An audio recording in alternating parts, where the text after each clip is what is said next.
Two co-workers start investing on the same day. Same salary. Same index fund. Same $500 a month, automatically deducted from their paychecks like clockwork. Neither of them touches the money. Neither of them changes the contribution. They just let it run. After 4 years, they both check their accounts. One of them has $26,000. She stares at the number. 4 years of discipline.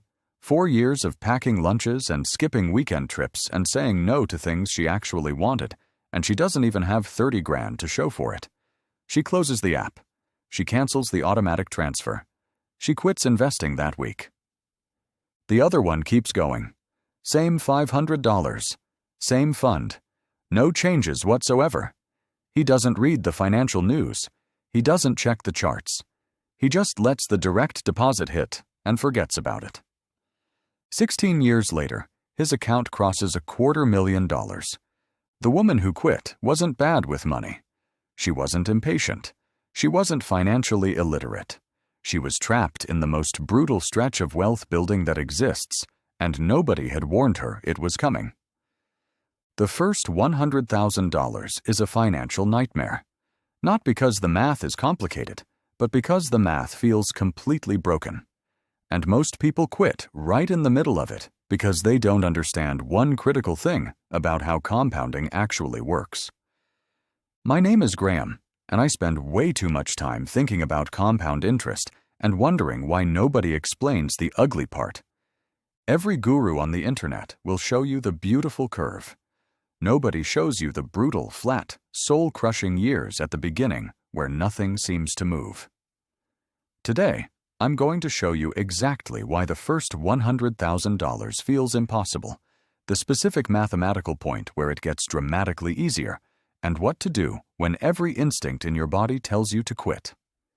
If this kind of honest breakdown is useful to you, the subscribe button helps me keep making them. Here's where it gets painful. Let's say you invest $500 per month into a broad market index fund, returning an average of 10% annually. After your first full year, you've contributed $6,000 of your own hard-earned money. Your investment returns? Roughly $280. That's it. You sacrificed $500 a month for 12 months, and the market handed you back the price of a nice dinner. After year 2, your total contributions are $12,000. Your total gains are about $1,400. You've done all the work. Compounding has done almost nothing. After year 3, you're at about $20,000, and your cumulative returns are maybe $2,700. That's 3 years of discipline, and your money has earned you less in total than you contribute in 6 months. Charlie Munger, Warren Buffett's right-hand man, said it bluntly. The first $100,000 is a nightmare, but you've got to do it. He wasn't being dramatic. He was describing a mathematical reality that every wealthy person has lived through, and most people never survive. This is what's called the accumulation phase, and it's brutal because during this stretch, your contributions are doing 90% of the heavy lifting. Compounding is barely awake. It's like pushing a boulder up a hill where you can't see the top. You're doing all the work, and gravity is giving you almost nothing in return. But here's where it gets interesting.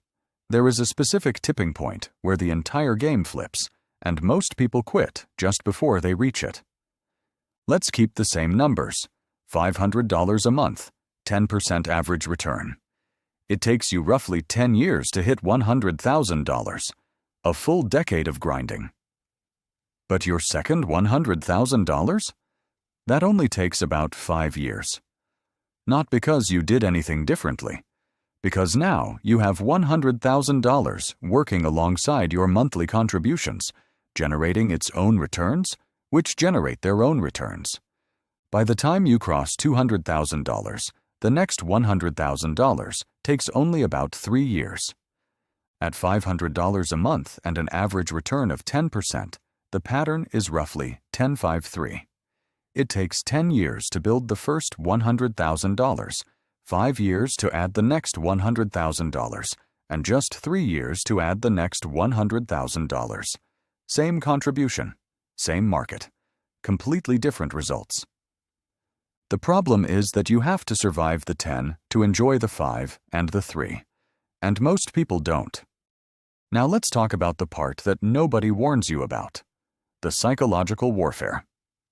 According to a 2025 Bankrate survey, 56% of Americans feel behind on their retirement savings, not because they aren't saving, because the early returns are so small that the effort feels pointless. Your brain is running a simple cost-benefit calculation every month. I gave up $500, and my account went up by $530. That extra $30 doesn't feel like progress. It feels like a rounding error. Meanwhile, your coworker just bought a new car. Your friend just posted vacation photos from Jamaica. Your cousin is renovating their kitchen.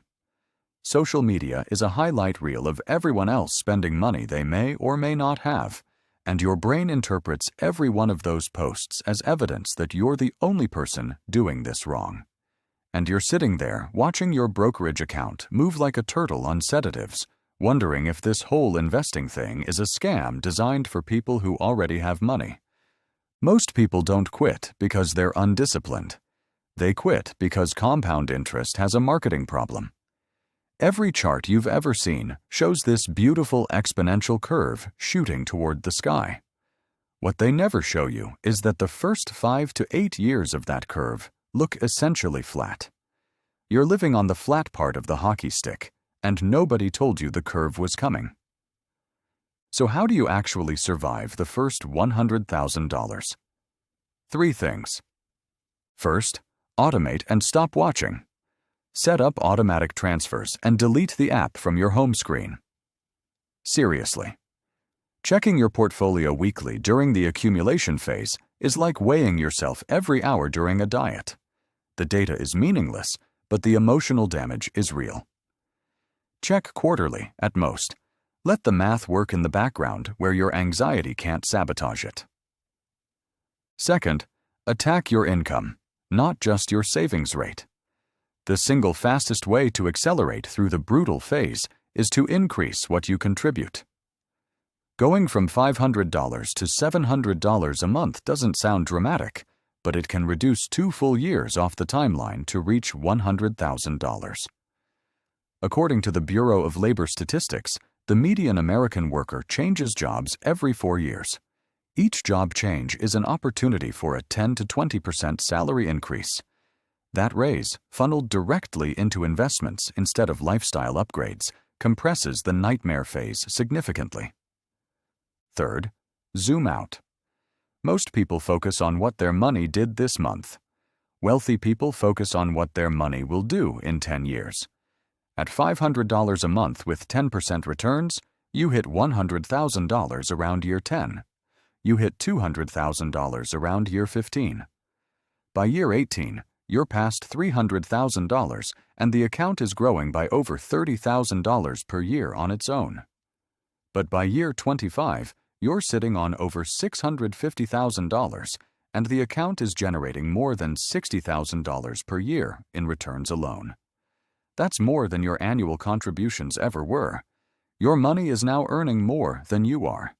That is the payoff for surviving the nightmare. Every dollar you invested during those miserable early years is now multiplied many times over. The pain was temporary. The wealth is permanent. Remember the 2 co-workers from the beginning? The woman who quit at $26,000 wasn't wrong that the progress felt painfully slow. She was right. It is slow. What she didn't know is that she was standing at the base of an exponential curve that was about to bend. She quit on the flat part of the hockey stick, just before it started to rise. If you're in the middle of the nightmare phase right now, staring at an account balance that doesn't seem to match the effort you're putting in, understand this. You're not behind. You're not failing. You're exactly where the math says you should be. Every wealthy person you admire stood exactly where you're standing right now and felt exactly what you're feeling. The difference is they didn't stop. The curve is coming. It has to. It's mathematics, not opinion. I want to hear from you. Where are you on the path to $100,000? Have you hit it yet? Or are you grinding through the flat part right now? Drop your number in the comments. Start this week. Automate one more transfer, even if it's just $50, because your future self isn't counting on you to be perfect, just to not quit.